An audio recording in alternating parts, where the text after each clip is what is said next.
преддверии Дня нефтяника мы поговорили с генеральным директором Ассоциации независимых нефтедобывающих компаний Еленой Корзун. Из 52 предприятий, входящих в состав единственного в России некоммерческого объединения малых и средних независимых компаний, на территории республики трудятся два. Это акционерное общество РНГ и Иркутская нефтяная компания. Как развивается сектор независимой нефтедобычи и как этим предприятиям удается конкурировать с крупными компаниями, узнаем прямо сейчас. Елена Валентиновна, добрый день. Меня зовут Айсена, и я рада приветствовать вас на нашей передаче, на передаче «Актуальное интервью». И, пожалуй, я сразу задам вам первый вопрос. Итак, в последние годы на территории Республики Саха-Якутия начали работать новые нефтяные предприятия, не связанные с крупными компаниями. Расскажите, какие компании, входящие в вашу ассоциацию, работают на территории нашей республики и, собственно, чем они занимаются? Добрый день. Для меня большая честь в преддверии нашего профессионального праздника принимать участие в вашей передаче на территории республики, которая является фактически новой нефтегазоносной провинцией России. Наша ассоциация создана 25 лет назад. Мы в прошлом году отметили вот такой четвертьвековой юбилей. Ассоциация была создана выдающимся советским и российским нефтяником Владимиром Юрьевичем Филановским как коллективный голос вот таких малых, средних, независимых нефтегазодобывающих компаний для отстаивания их интересов и для лоббирования, в хорошем смысле этого слова, во властных структурах. И нам очень приятно, что все более и более активное участие в деятельности нашей ассоциации принимают компании из новых регионов добычи.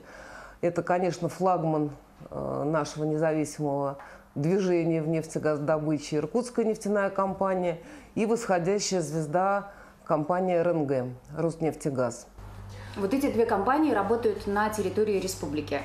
Да, компания РНГ работает 100% на территории республики Саха-Якутия, а Иркутская нефтяная компания, естественно, основная добыча идет на территории Иркутской области, но уже вот последние несколько лет, зарегистрировав в 2017 году свою дочернюю структуру ООО «Саха-нефть», занимается добычей и уже промышленной добычей на территории республики Саха. Угу. То есть это все-таки добыча и в дальнейшем транспортировка, да?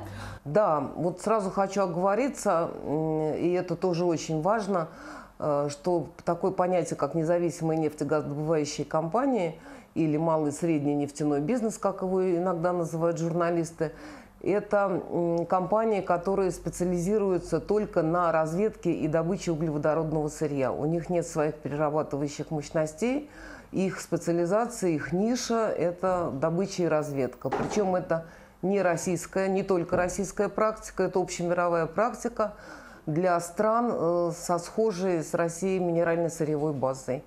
Для примера скажу, что в Соединенных Штатах Америки эти компании добывают 40% общеамериканской нефти, а у нас пока только 4%.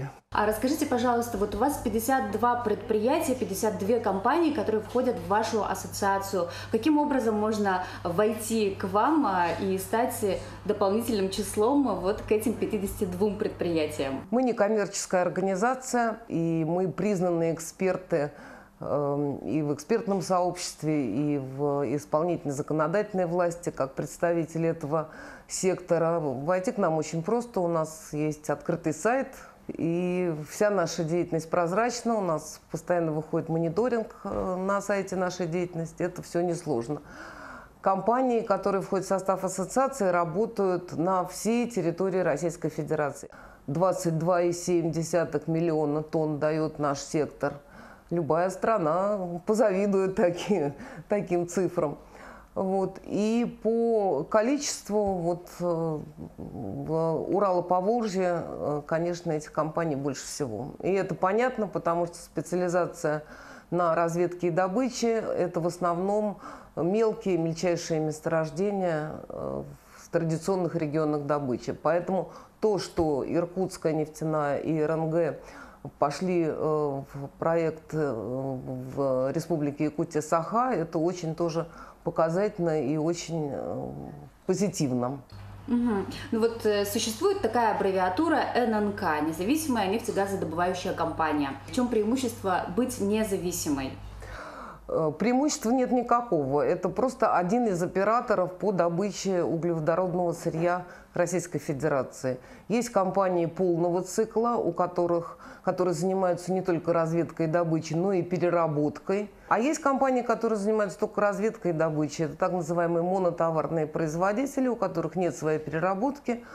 И особенность еще в том, что это частные компании. Они не входят, не имеют ни государственного капитала в уставном капитале в своем, не аффилированы с крупными вертикально интегрированными компаниями. Вот такие вот, называются они во всем мире independent oil companies, а в России мы традиционно их называем малыми и средними нефтедобывающими компаниями, хотя вот в последнее время все чаще и чаще применяется наша аббревиатура ННК. Малые и средние нефтяные и газовые компании, да, независимые ННК, если у них нет преимуществ, то зачем они нужны на рынке? Ведь традиционно и на Дальнем Востоке, да и по всей России принято считать, что нефть и газ у нас добывают только крупные предприятия.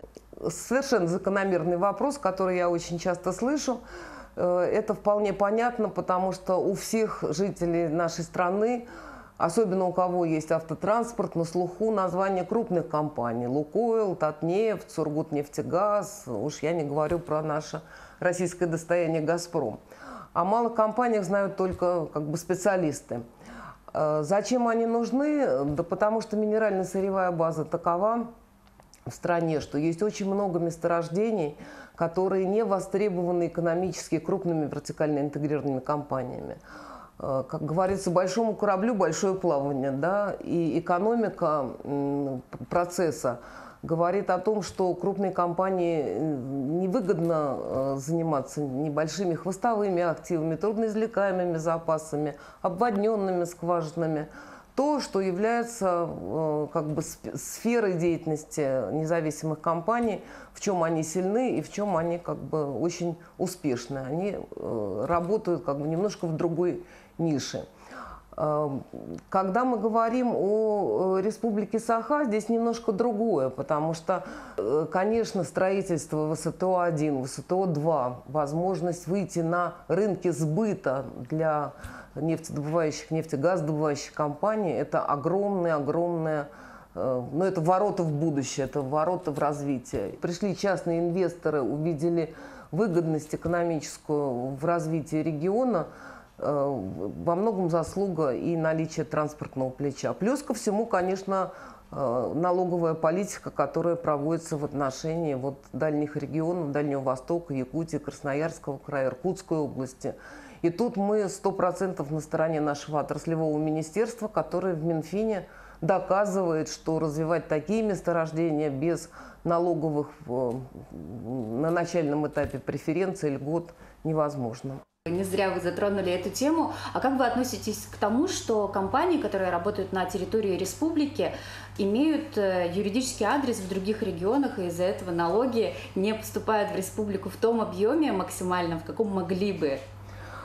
Про все компании сказать не могу, но про наши компании, у нас и Иркутская нефтяная компания, и акционерное общество РНГ, они зарегистрированы на территории республики, и налоги идут в республиканский бюджет в том числе. И вот у меня даже есть цифры, смотрите, ООО «Саханефтегаз» – это дочерняя структура Иркутской нефтяной компании, которая работает на территории республики, зарегистрирована в 2017 году, уплатила в 2019 году 124 миллиона рублей налогов в бюджеты всех уровней, а план составляет 155 миллионов рублей. Это большая цифра. Причем 35 миллиардов рублей предусмотрены инвестиции в развитие своих лицензионных участков, месторождений. Для сектора независимых нефтяных компаний очень важно именно региональное звучание. В тяжелейших условиях этого года, да, когда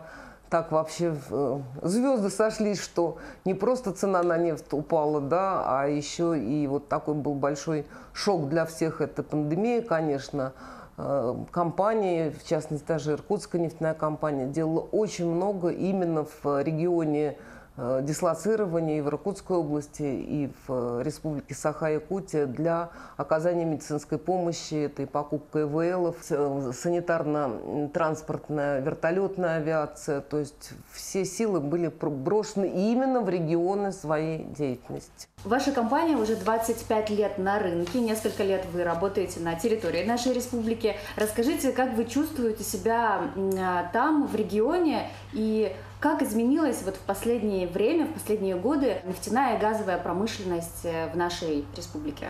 Я думаю, что в Республике Саха-Якутия с большим воодушевлением воспринимают наличие наших игроков независимых. От главы муниципалитета, образования территориального, где работает компания, очень много вопросов возникают на текущем уровне, которые даже не надо выносить там. Ну и последний вопрос, на этом мы завершим наше актуальное интервью. Елена Валентиновна, близится ваш профессиональный праздник, День нефтяника. Какие пожелания вы можете передать своим коллегам, которые трудятся в наших регионах России, в Республике Саха-Якутия? Что вы можете им пожелать? Ну, во-первых, я хочу всех поздравить с профессиональным праздником. Я считаю, что нефтяник и газовик – это одна из самых лучших профессий. Я из семьи профессионального нефтяника. У меня дед еще в годы советской власти занимался первой нефтью в Грозном. Поэтому с огромным пиететом и уважением ко всем людям, кто занят в нашей отрасли. Во-вторых, я всем желаю крепчайшего здоровья и сильнейшего иммунитета в преодолении вот этого поветрия, которое накрыло нашу страну. В-третьих, я всем желаю личного, большого человеческого счастья, потому что лучше чувства, чем любовь, нет ничего. Ну а в-четвертых, я всем желаю стабильных, справедливых цен на нефть и адекватных налогов.